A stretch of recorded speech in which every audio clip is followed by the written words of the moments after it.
Ladies and gentlemen, what's up? I hope that you are doing well, that this Tuesday has been a great day. We're going to be trying a number of things today. So we'll be playing around with this software. I'm not using Ecamm for today, as you can tell. It's powered by StreamYard. And we'll see how that looks, kind of what the benefits are. I think there's a couple of benefits. We have a number of things lined up that we'd like to I want you guys to call in, but I also want to do a couple of reaction videos, very, very short stuff that I came across on the internet. And I was like, okay, like one of them I've seen because it's sort of trending amongst some of my Armenian friends and they're posting about it. And there was a line in there that caught my attention. I was like, cool, let me comment on that. And then another one where I saw that I was like, dude, I just need to comment on this because I think that's the sort of stuff that people get bamboozled by when it comes to the internet. And generally, folks who are just uninformed have a platform and share things. I mean, that second one has a little more to do with God, but also it has to do with sort of kind of in connection to this book I'm reading through called QAnon, Chaos, and the Cross. I had Chad Bohosian on. We interviewed him about conspiracy theories, but conspiracy theories could be of various sorts and just people's opinions and all that stuff that gets like really quickly shared on the internet. And for some reason, people think, "Wow, that's a neat idea. That's a great idea. Let me believe that." And then all you would need to do pretty much is think about it for like 15 seconds, and then you're like, "Oh, that's trash." But it is what it is. I have the link to call in via StreamYard dropped in there, and you guys call in. I think it'll take you to a green room, and once it does that, then I'll see kind of what that looks like on my end. I've never used this software. It's a web-based software, so just trying to learn it, and even see if there's a possibility of like using both this and Ecamm, because they both have their advantages and disadvantages in my humble opinion. So drop a comment, let us know what's going on, how you doing, and we'll go from there. What's going on, folks? Let me put up some of these comments and see what they look like. David's in the house, and David says, "What's up? What's up? How you doing?" Pat says, "Hello, hello." Mark Hawkins, "Hey Art, what are your thoughts on all this alien UFO mainstream stuff going on at the moment?"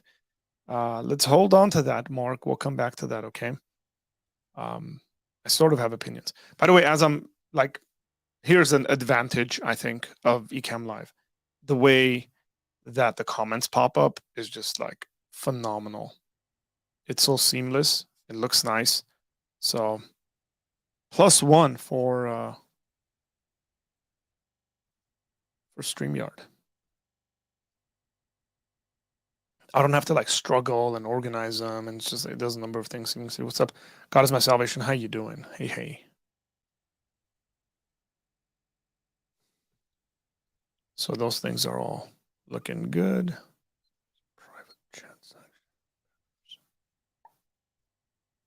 A number of things I can't use on this because I don't have the pro version. I'm just using the free version.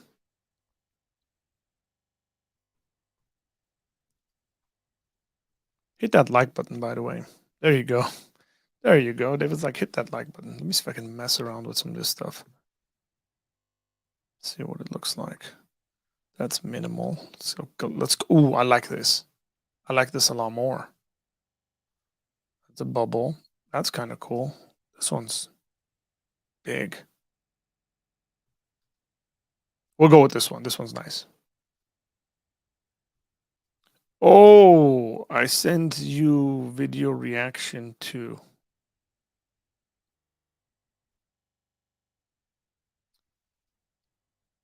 Have you now?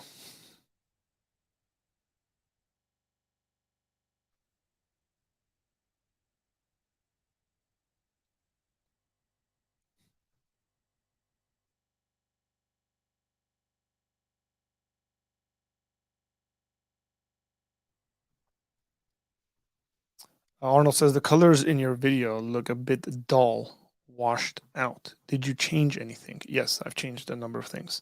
Playing around with stuff. What do you mean by the colors in my video? Like me visually? Is that what you're talking about?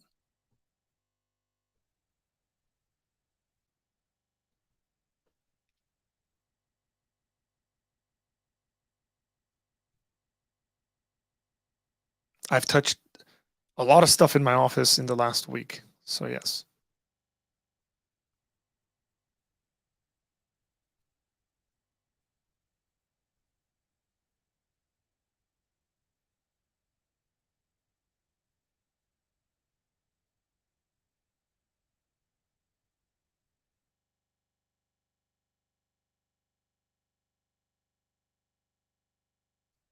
Yeah, we'll work on that, by the way. I've just changed where my lights are, which they're not in the proper positions. It's partly because I've purchased some rails that the lights are going to go on so I can move them up and down. And so they need to go a little bit that way, both of them. And so they're on me and they got to drop a little lower, whatever. Lighting needs to be fixed up. I've messed around with stuff and there's reasons for those things, but I appreciate it. And then they're also, I made them brighter today. So that's why you're seeing it like that. And they are less yellow. That's why Pat's saying the colors look more natural. Like this is what I look like as opposed to having a red skin tone. It's because the lights are more like warm. That's why they make me look like that.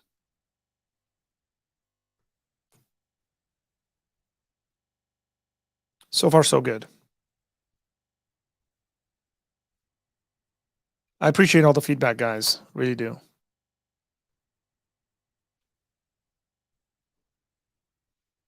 Hey, on fire for Jesus. What's going on? Hello. God bless you too. We got Carl in the house. Just drop comments, guys. Let's interact, and then we're gonna have you guys call in. Pisabi Singh, send me a video that's proof that okay. Maybe Pisabi will call in. We don't know. We do not know. By any chance, did anyone watch the debate between Inspiring Philosophy and Tyler Vela on God's divine hiddenness yesterday? I have not seen that. No. The conference was very good. Thanks for asking, Arnold. Made a lot of really cool connections, met new people, some old friends, and then as a result, I think there's a really cool interview that I'm planning on having with someone that's like really well known to a lot of you guys.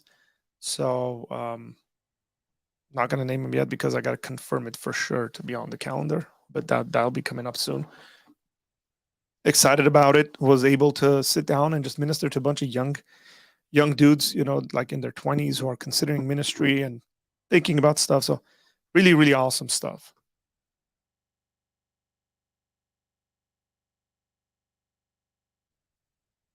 I have a recommendation. Okay, so guys, today's not a reaction day. It's just a call-in day. But I've picked two videos I want to react to. And then I'll chop those up and put them up as shorter videos. But yeah. And then we'll go from whatever it looks like.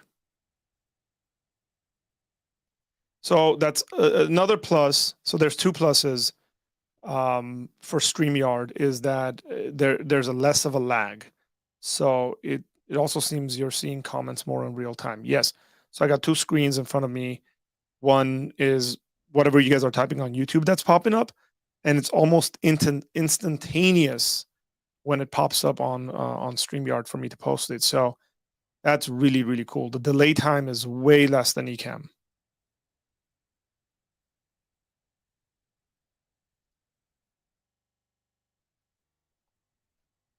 Yeah, it's just again, if I'm gonna make the switch over, it's gonna mean a bunch of stuff. So, but we'll see.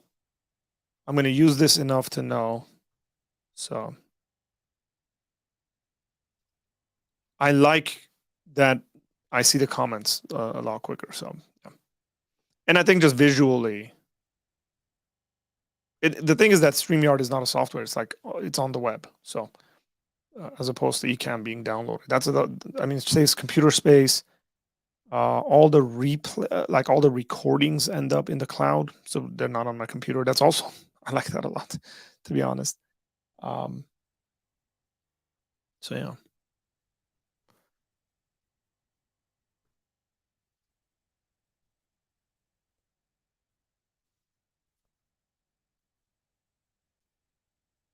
Okay, so I'm gonna try something, which is gonna be a quick intro. I'm gonna try to see if this works. We're gonna do a quick intro, and then we're gonna bring in. Let's see. See how this works.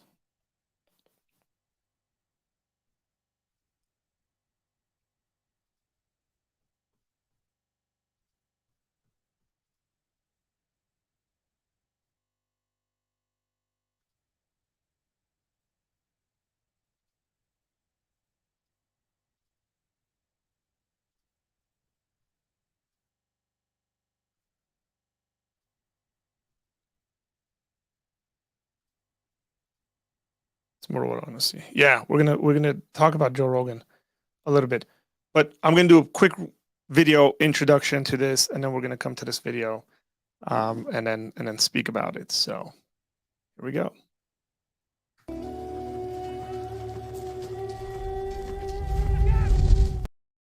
So Joe Rogan made a couple of comments about Armenians that I want to speak about because I think it's interesting that outsiders see these things about Armenians, and then they sort of relate to about, like, things happening in our culture, and um, they're important to us as Armenians, but I think they're also important as to like how cultures develop and how people groups have certain sorts of identities, and I think some of that's tied into Christianity, maybe from a worldview perspective and how that shapes culture.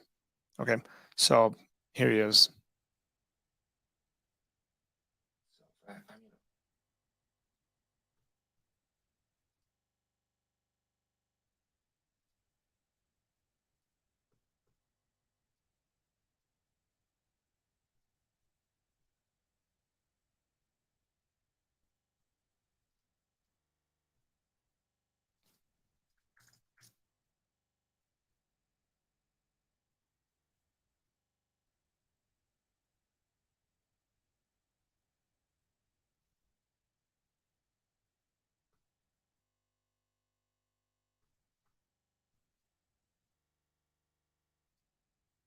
Okay, let's see. Thank you for that. We might have to do that again.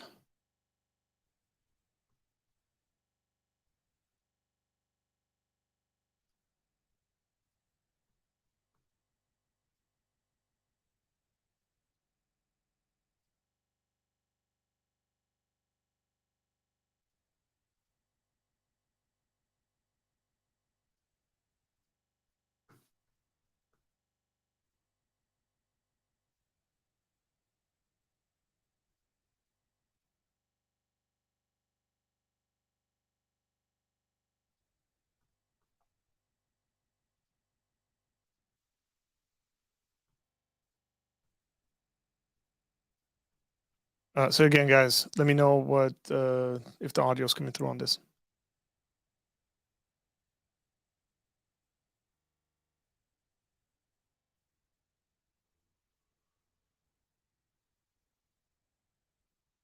Do you guys hear the audio there?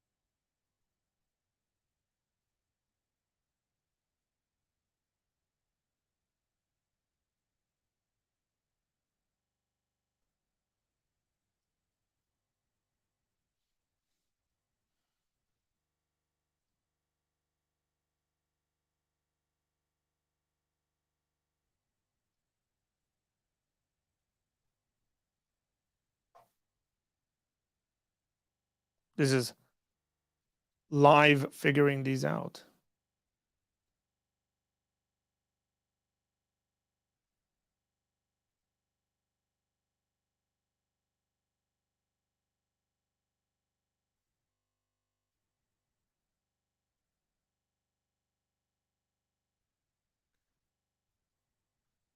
Let's try that again. Here we go.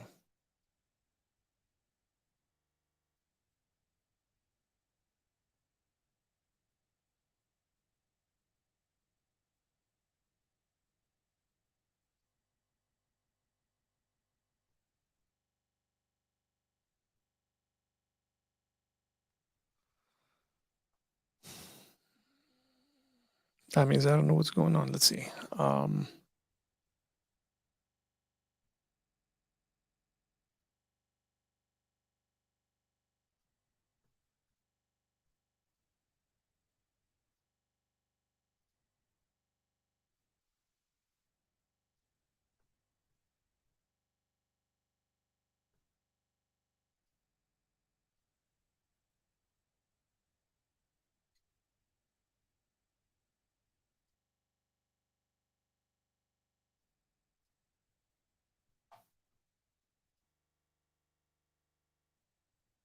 Did you guys hear that?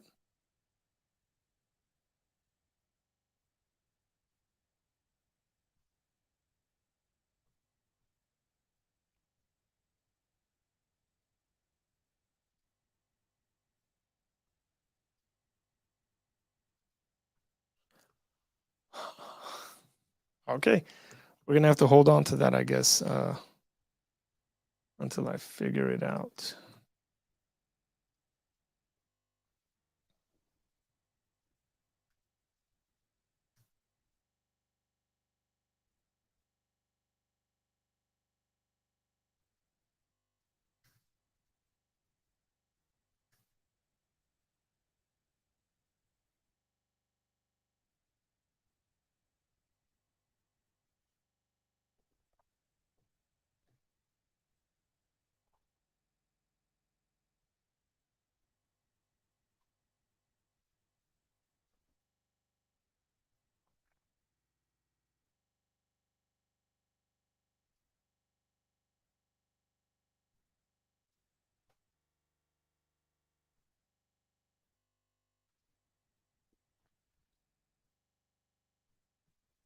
Think I might have figured this out. Hang on, guys. I have that clicked.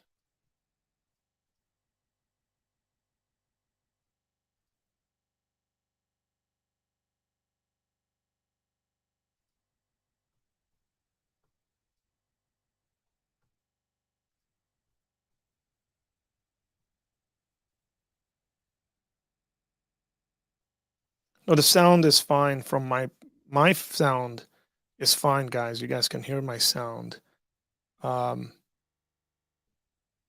That's not the problem. Okay. The problem is sharing audio from this video.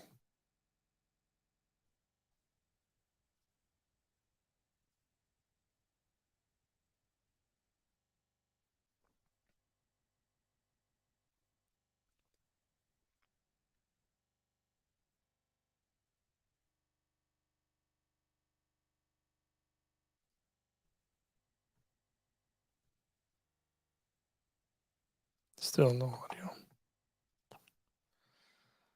This is a minus. I'm doing pluses and minuses for StreamYard. So this is a minus. Okay,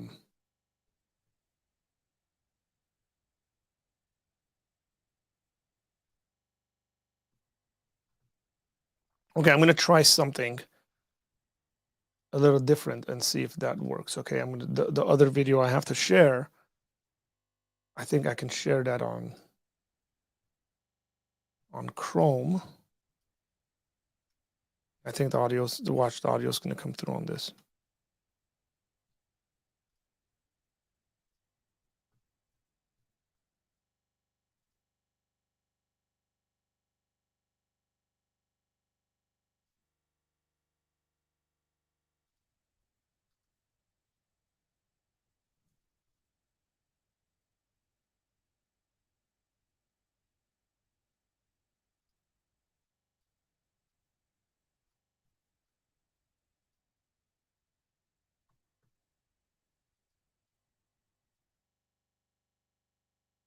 So this is an Instagram video that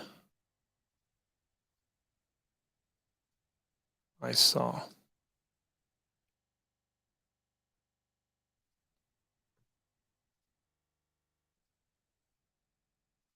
Okay.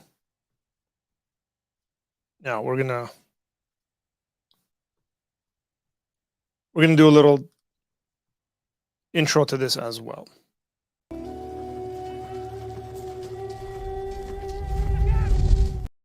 So here's a conversation with Pitbull and some others. I just don't know who they are. And they're speaking about a number of things that are religiously connected. And I'd like to speak about it. Man, I believe in God, but one of the stories out of the Bible, one of the most famous stories is what? Is Adam and Eve. What did Eve bite?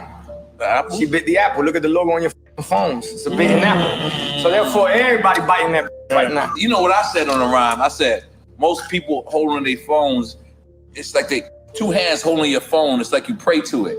Yeah. Think about it. Like that's what you're actually doing. You're actually sitting there and praying to this device. It's a cell phone, baby. It's a cell phone for a reason. You're prisoner to the phone. You're in a cell. You know why it's worse than dope? Because at some point on dope or on any other substance abuse, you actually realize that you're hitting rock bottom. You will never realize you're hitting rock bottom. But they said in Social Dilemma, he has a great line that says, you don't know, how are you going to know the matrix if you don't know you're in the matrix? The only two industries that call their customers users is software companies and drug dealers. Illegal drugs. We live in a world of criticizing thinkers. I come from a world of being a critical thinker. I like to listen. I like to look at shit, break it down, and then so when someone get to talking, you go, okay, that's cool. I appreciate that, and I acknowledge your opinion. But what about this? So, Pitbull, I acknowledge your opinion, but what about this? I'm going to replay the video, and then we're going to break it line by line to see how much irrationality is in this video. My main issue with stuff like this is these individuals sit there and talk, and they think they're talking about something intelligent. They think they're onto something, where in reality, they're saying the most absurd things that you could possibly say. Or they might be saying right stuff with all the wrong justifications. And so what they need to do is go back and revisit these things and then just say whatever it is that they're saying, rather than try to somehow break it down into, look at this and that. So we'll break it down and we'll speak about it line by line, okay? So we're going to think about it. We're going to critically analyze, as the video suggests for us to do. And then you're going to realize not everything you see on the internet is worth sharing, is worth liking, is worth commenting. I'm not religious, man. I believe in God, but one of the stories out of the Bible, one of the most famous stories is what? Is Adam and Eve. What did Eve bite? The apple? She bit the apple. Look at the logo on your phone. Okay, so the first claim is, I'm not a religious man. Cool, you're not religious. It just also seems to me that you don't know the Bible. Okay, what did, the famous story is Adam and Eve. What did Eve bite? What did Adam and Eve eat? The apple. No, they didn't. No, they did not. Adam and Eve, no such thing is mentioned in the Bible. The Bible says fruit. That is a societal myth that they ate an apple. It is a cultural myth that was developed in like the 2nd, 3rd century by a commentator on the text, but is not in the text. But he goes from that to say, what's the logo on your phone? It's a bitten apple. Even if that was true, the phone was not Apple's initial product that they launched. So to focus so much like, oh, your phone has you in a prison or something like that, they're going to go on to speak about that. It wasn't even the initial thing they made. They made other things, computers, home computers. So again, just the very basic logic of this, the very basic breakdown of this shows these dudes are either insanely high, and they're just kind of sitting there and pontificating and thinking they're saying smart stuff, or just extremely ignorant. But let's move on. It's a bitten apple. So therefore, everybody biting that right now. You know what I said on the rhyme? I said, most people holding their phones, it's like they two hands holding your phone. It's like you pray to it. Yeah. Think about it. Like that's what you're actually doing. You're actually sitting there and praying to this device. It's a self. You are not. You are not praying when you're using a device or anything that you're holding with two hands. Okay, you're just not. You're not accidentally praying to stuff. This is the most ignorant comment, maybe in this video, I'm not sure. But hey, look at that. I might be able to read a book and I'm holding it with two hands. And does that mean I'm praying to the book? No, it's just some things require you to use both your hands. Like, some things really require you to hold with both of your hands. Okay, that's just the reality of it. You're not accidentally praying to your phone. None of that stuff. Now, if you want to talk about how like social media and we're trapped in our phones and we use it too much, we shouldn't be using it as much as we're using it, that's fine. But the analogies and the reasons and just justifications you give is just extremely important, and just don't do it when you don't know how to reason well. Now, notice the next line. The next line's hilarious. He says it's a cell phone. It's called a cell phone. Phone, baby, it's a cell phone for a reason. You're prisoner to the phone. You're in a cell. You know why it's worse? It's a cell phone for a reason, because you're a prisoner to it, like in a cell. Pit bull. Cellular.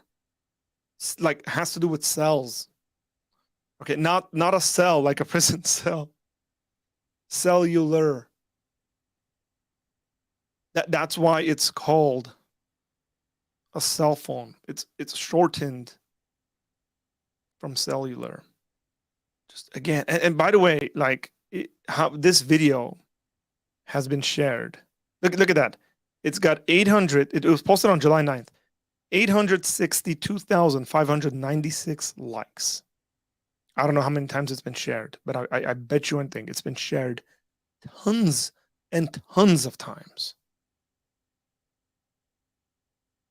We cannot be this ignorant, guys. We cannot have almost 900,000 people, 860,000 people who think these individuals that are sitting there, that again, like I said, are probably high, are saying anything that is intelligent and worthwhile.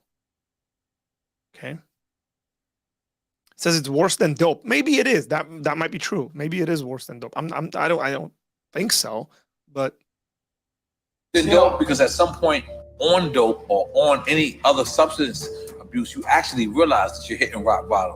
You will never realize you're hitting rock bottom on social media. That's not true. You will realize you've hit rock bottom on social media. That's not true. It gets treated like any other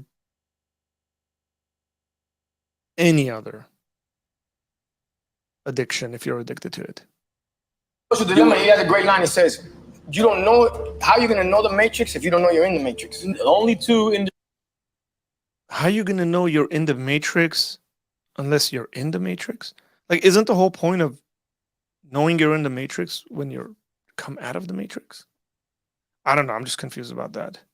This gentleman goes on to speak about the two industries that call their customers users. Industries that call their customers users is software companies and drug dealers. Illegal drugs. We live in a world of... That's because people are using the device and their software. And the other one is because they're using the drugs. Correlation doesn't mean causation. It's very basic logic, guys. Very basic. And I'm not saying this for these gentlemen. I'm more saying this for the 850,000 people that think this is decent. Criticizing thinkers. I come from a world of being a critical thinker. I like to...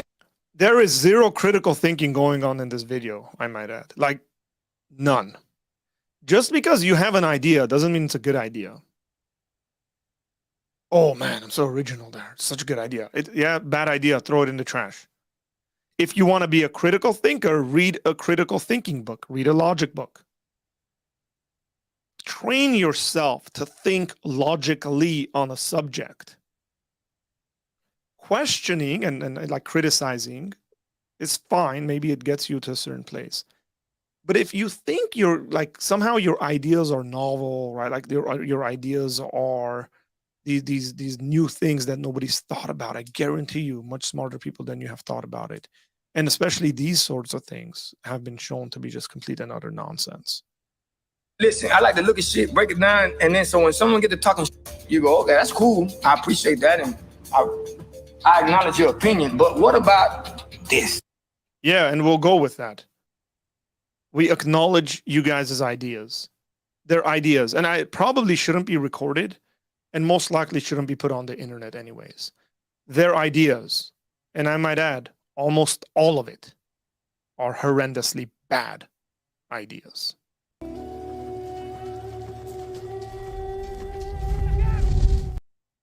Okay, so we're back. We got that one out of the way. So I've figured out a way to share a Chrome screen where I get the audio through, but I haven't been able to figure out how I would get the audio through on like an audio player, like Joe Rogan's podcast. So let me see.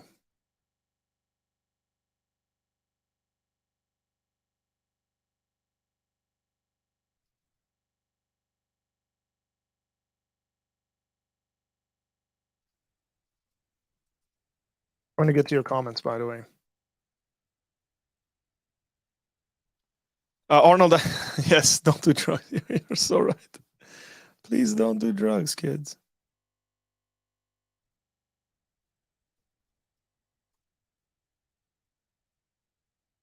Because that's what it looks like.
I think I'm going to be able to pull this up on the website.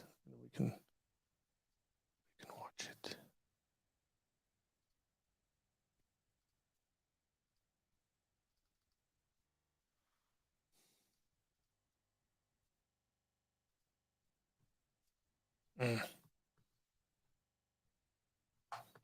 We'll come back to this.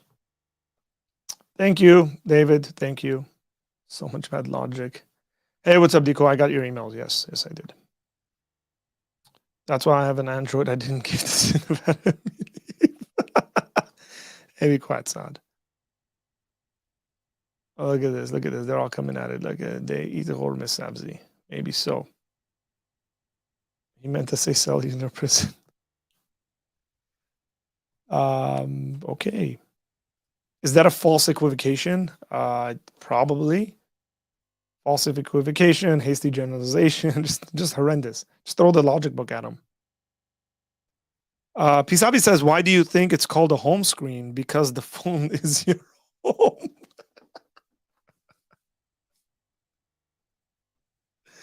Tell me if that came through, by the way. Tell me if that. Tell me if this comes through.